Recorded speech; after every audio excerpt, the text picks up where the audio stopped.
Bonjour à tous, on se retrouve pour une nouvelle vidéo sur la chaîne Texama. Aujourd'hui, je vais vous montrer comment vérifier l'état de santé de votre disque dur, SSD ou disque dur externe. Vous allez voir que c'est une procédure très simple qui requiert juste de lancer un logiciel gratuit qui vous permettra d'éviter bien les problèmes si vous vérifiez juste de temps en temps, voir si tout va bien. Et ça vous permet même, si vous avez par exemple un vieux disque dur, que vous ne savez pas s'il est encore bon, vous êtes un peu en mode il est un petit peu vieux, je ferais mieux de vérifier si genre il va pas claquer dans 2 semaines ou autre chose. Ce programme que je vais vous montrer vous permettra de le vérifier et du coup de peut-être le réutiliser pour stocker des choses, donc ça c'est plutôt cool. Je vais d'ailleurs faire une vidéo la semaine prochaine là-dessus sur comment récupérer un vieux disque dur et l'utiliser dans n'importe quel PC pour stocker justement, donc ça peut être intéressant pour vous, n'hésitez pas à vous abonner. Du coup, le programme qu'on va utiliser s'appelle Crystal Disk Info, c'est un programme comme j'ai dit totalement gratuit qui fonctionne sur Windows XP, Vista, Windows 7, Windows 8, 8.1 et Windows 10 ainsi que toutes les versions serveurs associées et il fonctionne même sur les processeurs ARM, donc pour les 0,0001% de gens qui l'utilisent, voilà je suppose, de rien. Du coup, il y a différentes versions, vous pouvez cliquer sur Download ici, je vous passerai la page avant. Donc vous avez différentes versions, la version standard, celle que je vous recommande. Vous avez deux versions de cette version standard, c'est une version zip et une version installeur. La version zip, en fait, vous n'avez pas besoin de l'installer, vous pouvez juste la lancer, vérifier, être en mode ok, mes disques durs vont bien, et juste la fermer, et genre elle vous embêtera plus jamais. La version installeur, vous pouvez l'installer, elle ne tourne pas par défaut en permanence sur votre PC. C'est juste si vous voulez la faire tourner en permanence pour vérifier l'état de votre disque dur en direct, vous pouvez le faire. Après, c'est pas vraiment nécessaire. Juste prenez la version zip, faites-la tourner de temps en temps et ça devra aller. Du coup, moi je vais prendre la version Shizuku parce que le développeur de ce logiciel est japonais et que évidemment ils ont fait une version plus kawaii, on va dire. Il y a aussi une version Kurokure. Voilà, c'est comme ça, c'est équilibré, c'est pour tout le monde. Donc je vais prendre cette version zip là, comme ça j'ai pas besoin de l'installer. Si vous cliquez pour télécharger d'ailleurs, vous arrivez sur cette page là, pas besoin de faire quelque chose, ça va télécharger automatiquement, pas besoin de recliquer sur autre chose, vous voyez, hop, c'est téléchargé, vous sauvegardez le zip. Donc là moi j'ai sur mon bureau, comme vous pouvez voir, d'ailleurs je l'ai dézippé avec 7zip, c'est un programme gratuit pour justement encore une fois dézipper ou autre chose, mais vous avez sous Windows quelque chose qui permet d'extraire les zips sans problème, vous pouvez juste faire clic droit, extraire vers, et puis ça le mettra vers un dossier automatiquement créé, que moi j'ai ici, vous pouvez l'ouvrir, et vous avez différentes versions.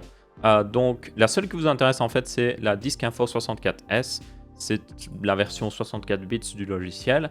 Si vous ne savez pas ce que veut dire les bits, ne vous inquiétez pas, essayez de lancer celle-là, si ça ne marche pas, lancez la 32S, c'est bon. Celle que vous ne devez pas lancer parce que ça ne sert à rien, c'est la version A32S et A64S parce que c'est la version pour ARM justement, donc les 0,0001 personnes, 1% de personnes que j'avais dit juste avant. Voilà votre version, je suppose. Du coup, je vais lancer la version 64S. Elle a besoin des droits d'administration, c'est logique. Elle a besoin de vérifier l'état d'un disque dur. D'ailleurs, j'ai pas dit, mais si vous êtes sur Mac, il doit exister des programmes comme ça, mais je n'ai pas de Mac, donc je ne saurais vous dire, mais il doit en exister. En attendant, vous cliquez sur oui, évidemment. Et si vous avez la Shizuku Edition comme moi, vous aurez une petite musique et vous aurez Shizuku. C'est une mascotte, en fait. C'est vraiment ça. Donc, ça peut faire un petit peu peur, mais ne vous inquiétez pas, c'est plutôt facile à lire les trucs parce que littéralement, le seul truc qui vous intéresse, c'est cet énorme rectangle bleu qui vous dit correct. Et correct, c'est génial, c'est ce que vous voulez. Correct, ça veut dire que l'état de santé de votre disque dur ou SSD ou disque dur externe est correct. Donc, ça veut dire qu'il n'y a pas besoin de vous inquiéter. Vous avez la liste, on va dire, de votre disque juste ici au-dessus, comme vous pouvez voir. Donc, moi, j'en ai 4. Si vous avez un disque dur, enfin si vous avez juste un disque dur dans votre ordinateur plus peut-être un disque dur externe, vous n'en aurez que 2 évidemment. Donc ça variera énormément d'une personne à l'autre. Et évidemment, peu importe si c'est un disque dur ou un SSD, ils seront affichés un peu de la même manière. Mais vous voyez qu'il y a des petites différences, je vais en parler justement après. Donc ça, c'est correct. Nickel, no problemo, pas besoin de s'en préoccuper. Vous pouvez vous amuser à lire les données ici, mais c'est pas très intéressant si vous n'y connaissez rien. Globalement, si vous dites que c'est correct, vous pouvez être content. Par contre, vous voyez que celui-là, même Shizuku est un petit peu en mode « Ah, il y a un problème là ». En gros, ce disque dur, j'ai déjà repéré, c'est pour ça que je l'ai réinstallé exprès pour cette vidéo. Il a un problème. Pourquoi? Parce qu'en fait, vous voyez qu'il nous dit « Prudence ». Il y a quelques problèmes. Il nous dit par exemple, il nous dit même les problèmes en cliquant dessus, vous voyez que, ou même en restant dessus. Nombre de secteurs réalloués, 32. Il nous dit nombre de secteurs instables, 256. C'est pas bon ça. Et nombre total d'erreurs incorrigibles d'un secteur, 256. Qu'est-ce que ça veut dire? Ça veut dire que ce disque dur est lentement en train de mourir. Quand vous avez un disque dur comme ça, mettez de côté les données. Commencez par les données les plus importantes. Parce que le truc, c'est aussi bien, il va mourir dans 10 minutes. Mais aussi bien, il va mourir dans 10 ans. Vous ne le savez pas trop. Et c'est ça le problème avec ce genre de disque dur. Donc, prenez vos données les plus importantes en premier, mettez-les de côté sur un autre disque dur très important, pas, et je vais bien le préciser, pas sur une autre partition qui est sur le même disque dur. Ça, il y a quelques personnes qui sont à voir. Des fois, vous avez ce qu'on appelle des partitions sur Windows. Et en gros, les partitions, ça ressemble à un disque dur, mais en fait, vous pouvez séparer un seul disque dur en plusieurs partitions. Vous faites très attention à ça. Si vous ne savez pas de quoi je parle, le meilleur moyen de mettre de côté vos données, c'est de brancher un disque dur externe et le mettre sur lui, ou de mettre sur, par exemple, votre Dropbox, Google Drive, ou des trucs dans le genre, les fichiers qui sont vraiment importants pour vous. En général, les fichiers les plus importants pour la plupart des gens, c'est des photos ou des papiers administratifs. Vous pouvez les faire tenir sur un Google Drive ou autre chose sans problème.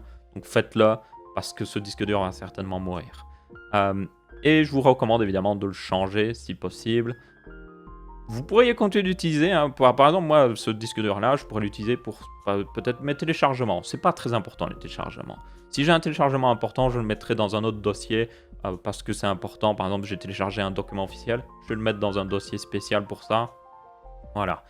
Mais n'utilisez pas vraiment pour des trucs importants. Petit ajout d'ailleurs, si vous avez un SSD, vu que ça concerne aussi SSD. Alors, les SSD SATA, vous aurez à peu près les mêmes informations qu'un disque dur SATA. Vous aurez toutefois une donnée en plus que je vais parler ici. Les SSD NVMe ont moins d'informations sur certains points, mais plus sur d'autres points. C'est un peu bizarre. Mais vous avez la même jauge qui vous dit correct, pas correct ou autre chose, donc pas besoin de vous inquiéter. Vous voyez même la température. La température un peu haute pour un SSD NVMe, pas d'inquiétude, ça peut monter jusqu'à 70 degrés. Quand ça commence à dépasser les 70 degrés 80, là ça devient un problème. Donc faites attention. Les disques durs, eux, ils peuvent monter jusqu'à 40, voire même grand maximum 50 degrés. Même chose pour les SSD SATA. Vous voyez par exemple ce disque dur est à 46. Ça va, c'est pas un énorme, c'est pas génial, mais c'est pas un énorme problème. Là, 41 degrés, ça va. Ce SSD ici NVMe est plutôt bien refroidi, no problemo. Donc ça, pas besoin de trop vous en préoccuper, à part si la température est vraiment haute.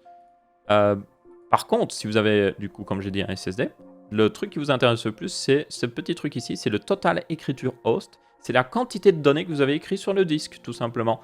Donc, pendant toute sa durée de vie. Donc, vous voyez, par exemple, là, je vois qu'il a fonctionné depuis 2000 heures au total. Ça veut dire que si j'ai allumé le PC 8 heures aujourd'hui, 8 heures demain, ça fait 16 heures, tout simplement. Donc ça vous affiche la vraie... S'il était resté allumé depuis que je l'ai, il serait resté allumé 84 jours d'affilée, en gros. Et vous voyez qu'il a écrit justement 4,9 Tera de données. Pourquoi c'est intéressant? Parce que souvent les SSD, on considère que les SSD ont une durée de vie selon la quantité de données que vous écrivez dessus. Donc là, j'ai écrit 4 Tera de données. Et souvent les SSD, on considère qu'ils peuvent... En fait, on n'a pas encore assez de données là-dessus. On commence à en avoir pas mal, mais on n'a pas encore énormément. Mais on considère qu'un SSD en général peut durer au moins 100 à 200 Tera d'écriture de données dessus consécutif. Donc, c'est-à-dire que si vous écrivez 100 Tera de données, c'est là que vous pouvez vous dire « Ah, il va commencer à se dégrader, la mémoire va commencer à se dégrader et il risque de mourir à petit feu. » Donc là, vous voyez que j'en suis encore très loin. Et ouais, les gens sans doute... Enfin, les gens ont l'impression que les disques SSD peuvent mourir facilement. Je peux vous dire qu'il faut déjà y aller pour écrire 100 Tera de données sur un SSD. Là, il n'y en a aucun qui est proche d'avoir écrit ça. Même celui-là que j'ai depuis beaucoup plus longtemps, vous voyez celui-là, il a tourné depuis 13 400 heures, ce qui fait 560 jours, donc ça fait 2 ans basiquement.